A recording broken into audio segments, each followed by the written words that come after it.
హృదయపూర్వకంగా ధన్యవాదాలు తెలియజేస్తున్న అధ్యక్ష. ముందు చర్చలోకి వెళ్లే ముందు తమరు పెట్టినటువంటి ప్రతిపాదన చాలా మంచిది అధ్యక్ష. పాత సాంప్రదాయాల్ని తిరిగి పునరుద్ధరిస్తున్నారు. మీరు బహుశా 70, 80, 90 ఇవన్నీ అసెంబ్లీలో అన్ని పార్టీలు కలిసి క్రీడలు సాంస్కృతిక కార్యక్రమాలు ఉండేవి. బడ్జెట్ చివరి రోజు బడ్జెట్ డిన్నర్ కూడా ఉండేటువంటిది. ఆ సంప్రదాయాన్ని తిరిగి మీరు ప్రవేశపెట్టడం నిజంగా ఎంతో సంతోషకరం అధ్యక్ష. ఆ సాంప్రదాయాల్ని అన్ని పార్టీల వాళ్ళు కూడా ఆహ్వానిస్తారు, గౌరవిస్తారు అనుకుంటా. ఇంక్లూడింగ్ డ్రాప్ అవుట్ ఎమ్మెల్యేలు కూడా అందులో పార్టిసిపేట్ చేయాలని చెప్పి నేను కోరుకుంటున్నాను అధ్యక్ష. తప్పకుండా ఇది వెల్కమ్ అధ్యక్ష. ఇది దీంట్లో అందరం కూడా పార్టిసిపేట్ చేయాలని చెప్పి మేము కూడా కోరుకుంటాం అధ్యక్ష. బడ్జెట్ మీద చర్చకి కాలవ శ్రీనివాసులు గారు ప్రారంభించారు అధ్యక్ష. కాలవ శ్రీనివాసులు గారి దగ్గర నుంచి ఆనందరావు వరకు దాదాపు 32 మంది గౌరవ సభ్యులు మాట్లాడారు అధ్యక్ష. అనేక సలహాలు సూచనలు ఇచ్చారు అధ్యక్ష. రాష్ట్రంలో ఉన్నటువంటి ఇబ్బందికరమైనటువంటి పరిస్థితుల్ని అర్థం చేసుకున్నారు అధ్యక్ష. ఏ పరిస్థితుల్లో ఈ బడ్జెట్ని ప్రవేశపెడుతున్నాం, ఎంత క్లిష్టమైనటువంటి పరిస్థితుల్లో ఈ బడ్జెట్ ప్రజల ముందుకు వచ్చింది అనేటువంటిది ప్రతి ఒక్కరూ కూడా గుర్తించారు అధ్యక్ష.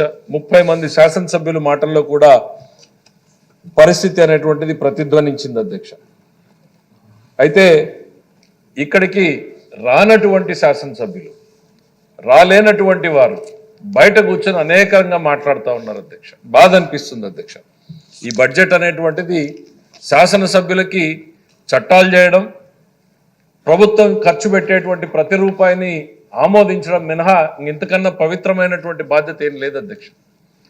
మరి అట్లాంటి బడ్జెట్ లాంటి పవిత్రమైనటువంటి కార్యక్రమానికి హాజరు కాకుండా, వాళ్ళు ఇక్కడికి రాకుండా బయట కూర్చుని ప్రెస్ మీట్లు పెట్టి ఉన్నవి లేనివి కల్పించి ప్రచారం చేస్తున్నారు అధ్యక్ష. ఒక రకంగా అనిపిస్తుంది అధ్యక్ష, ఈ డ్రాప్ అవుట్ ఎమ్మెల్యేలు సభలోకి రాలేరేమో అని అధ్యక్ష. ఎందుకంటే వాళ్ళు చేసినటువంటి పాపాలు వాళ్ళని వెంటాడుతున్నాయి అధ్యక్ష. ఇక్కడికి వస్తే ప్రభుత్వంలో ఉన్నటువంటి మేము ఆ లోపాలన్నింటినీ ఎత్తి చూపిస్తే వాటికి సిగ్గుతో చచ్చిపోవాలో తలెక్కడ పెట్టుకోవాలో తెలియనటువంటి పరిస్థితులు వస్తాయి అనేటువంటి ఉద్దేశంతోనే వారు శాసనసభ నుంచి మొహం చాటేస్తున్నారా అని అనిపిస్తుంది అధ్యక్ష. 5 సంవత్సరాల పాటు ఆర్థిక విధ్వంసాన్ని కొనసాగించారు అధ్యక్ష ఆర్థిక రంగంలో. మరి అడ్మినిస్ట్రేటివ్కి వెళ్తే వ్యవస్థలన్నింటినీ సర్వనాశనం చేశారు అధ్యక్ష. రాజకీయాల్లోకి వెళ్తే నీతిని విలువల్ని వదిలేసి ప్రతిపక్షాల గొంతు నొక్కడం మీదనే కార్యక్రమాన్ని దృష్టిని కేంద్రీకరించారు అధ్యక్ష. పాత సామెత చెప్తారు అధ్యక్ష, బక్కోడి భువన్ లాక్కుని బలిసిపోవాలంటే కుదురుతుందా అని. కుదరదు అధ్యక్ష. ప్రకృతి కానీ భగవంతుడు కానీ దాన్ని అది ఆమోదయోగ్యం కాదు అధ్యక్ష. అందుకే అధ్యక్ష ఆ బక్కోడి భువన్ లాక్కున్నందుకే వాళ్ళ 11 స్థానాలకి పరిమితం అయిపోయారు అధ్యక్ష. వాళ్ళు ఇప్పటికైనా వాళ్ళలో మార్పు వస్తుందా అని అంటే బయట కూర్చొని వాళ్ళు మాట్లాడేటువంటి మాటలు చాలా మంది ఆ పేపర్ చదవడం, ఆ టీవీ ఛానళ్ళు చూడడం ఆపేసి ఉంటారు అధ్యక్ష. ఆర్థిక శాఖ మంత్రిగా ప్రజలకు ఏం సంకేతాలు ఇస్తున్నారు వీళ్ళని చూడాల్సినటువంటి పరిస్థితుల్లో చూస్తే నిజంగా బాధ అనిపిస్తుంది. బాధ్యత రాహిత్యంగా మాట్లాడుతున్నారు అధ్యక్ష. వెలుగొండ ప్రాజెక్టు గురించి సబ్జెక్టులకు వెళ్లే ముందు అధ్యక్ష నిధులు కేటాయించలేదంటారు అధ్యక్ష. ఎన్నికలకు ముందు ఏం చేశారు అధ్యక్ష, పోయి దాన్ని జాతికి అంకితం చేస్తున్నాం, రేపటి నుంచి నీళ్లు వస్తున్నాయి, ప్రాజెక్టు పూర్తయింది అని చెప్పుకుని తిరిగారు అధ్యక్ష. మరి పూర్తయిన ప్రాజెక్టుకి ఏ రకంగా కేటాయింపులు చేయాలి అధ్యక్ష? వాళ్ళ ద్వంద్వ వైఖరి ఏంటి అనేటువంటిది వాళ్ళ ప్రజలు కళ్ళ ముందు కనపడతా ఉంది అధ్యక్ష.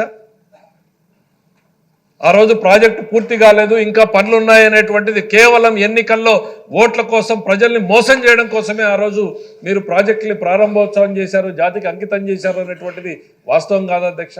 ఇవన్నీ సభకు వస్తే వీటికి సమాధానం చెప్పేటువంటి పరిస్థితులు లేవు అధ్యక్ష.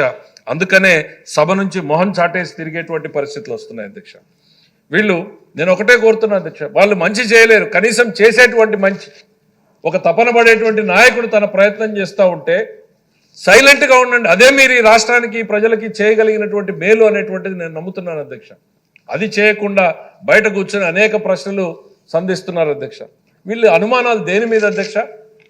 వెనుకబడినటువంటి రాయలసీమకి సాగునీటి ప్రాజెక్టులకి ఎక్కువ కేటాయింపులు చేసినందుకు వీళ్ళకి అనుమానాలు వస్తున్నాయి అధ్యక్ష, లేకపోతే నిర్లక్ష్యం చేయబడినటువంటి ఉత్తరాంధ్ర సాగునీటి ప్రాజెక్టుల కోసం నిధులు కేటాయిస్తే వీళ్ళకి అనుమానాలు వస్తున్నాయి అధ్యక్ష. తల్లికి వందనం పేరుతో కానీ, అన్నదాత సుఖీభావ పేరుతో కానీ మేము ఈ రాష్ట్ర రైతాంగానికి, రాష్ట్రంలో మహిళలకి బాసటగా నిలవాలి అని వాళ్ళ ఊహకు అందని విధంగా కేటాయింపులు చేసినందుకు వాళ్ళకు అనుమానాలు వస్తున్నాయని అడుగుతున్నా అధ్యక్ష.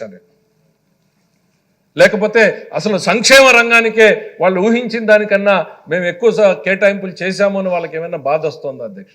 ఇవేవి మాట్లాడకుండా, ఇవేవి కళ్ళ ముందు కనపడకుండా ఒకటో రెండో ఏవైనా కేటాయింపులు పెరిగినవో తగ్గినవో ఉంటే వాటినే తీసుకుని చిలవలు పొలవలుగా వర్ణించేటువంటి పరిస్థితుల్లోకి వచ్చారు.